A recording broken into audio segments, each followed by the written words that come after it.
In the year 380, Catholicism was made the official religion of the Roman Empire, saying, "We authorize followers to assume the title of Catholic Christians, but as for the others, they shall be branded heretics. They will suffer the punishment of our authority, which we shall inflict." Over the next several centuries, the Catholic Church gained enormous power over all aspects of European life. According to Pope Gregory VII, the Roman Pontiff alone has the authority to make and depose kings, declare religious writings as valid or invalid, and make laws. Among other things, he asserted that the Roman Church has never and will never err, that kings should kiss the feet of the Pope, and that the Pope himself is above the law and can only be judged by God himself. Pope Leo X famously said, "It has served us well, this myth of Christ." They caused the majority of the population to become illiterate and ignorant, suppressing all forms of scholarship except for within the clergy. Book banning and burning was a common practice, and the general populace was even prohibited from reading the Bible. The Vatican's methods for controlling the populace became a violent and bloody campaign for ultimate domination, eliminating anyone who disagreed with church dogma.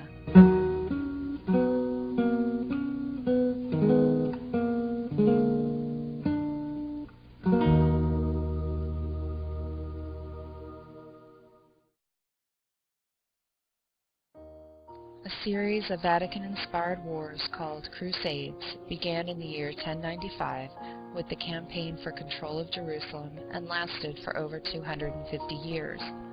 Pope Urban II called for a Catholic army to be assembled and sent them forth against Muslims, Jews, and heretics.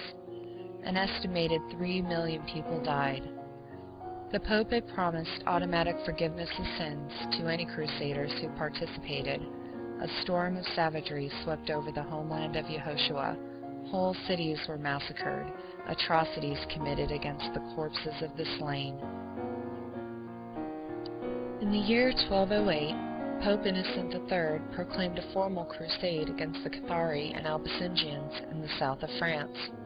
He allowed for the confiscation of Cathari lands and promised the Crusaders divine clemency of any violence committed against Cathari heretics. After the razing of the town of Béziers, the commander of the Crusader army wrote to the Pope, telling him of the slaughter of 20,000 inhabitants, regardless of age, rank, or gender.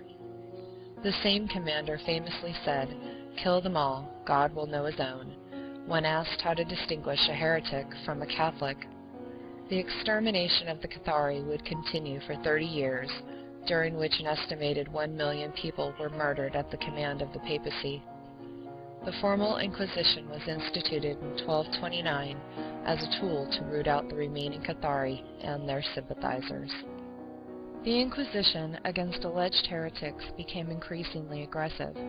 Heresy was any teachings or ideas thought to be adverse to church doctrine. Pope Innocent III said, "Anyone who attempts to construe a personal view of God which conflicts with church dogma must be burned without pity." Those suspected of heresy were confined to prison for months during the investigation. The families of the accused were charged for the expenses of the confinement. Most often, their property was confiscated regardless of the outcome of the investigation. Those convicted were turned over to secular authorities for punishment, usually in the form of burning at the stake.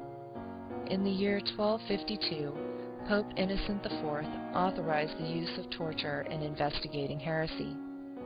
The instruments devised for the torture chamber proved the sadistic and brutal nature of the men who applied them. They were designed to inflict as much pain as possible, and victims often confessed to imaginary crimes to escape the cruelty of the inquisitors. Inquisitors grew wealthy confiscating the property and possessions of heretics.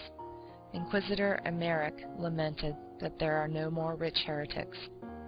Even the dead were not safe from suspicion. Their bones were dug up, paraded through the streets, and burned, their heirs disinherited and their property seized. Toward the end of the 15th century, inquisitors shifted their focus from heretics to women thought to be witches.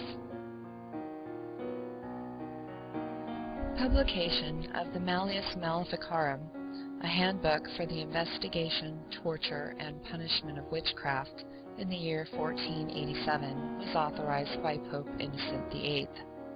Inquisitors demonstrated a fierce zeal for persecuting women accused of witchcraft.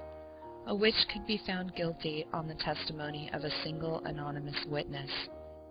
Specialized torture devices were created to mutilate the breasts and sexual organs of women. They were forced to confess to fantastic crimes under the brutal agony of torture. It is recorded that in some towns, the female populations were decimated. Even children were not protected from the accusation of witchcraft. Girls as young as 9 years old were subjected to the torture chamber. Burning alive at the stake was the most common form of execution. Witches were accused of killing and eating children, making pacts with the devil, and defiling the Eucharist. The Vatican claimed they could castrate a man just by looking at him, cause sickness in people or livestock, and fly through the air as female demons copulating with unsuspecting men. Women with knowledge of healing, contraception, and midwifery, who had long been respected and valuable members of their local communities, were now vilified and denounced for practicing witchcraft.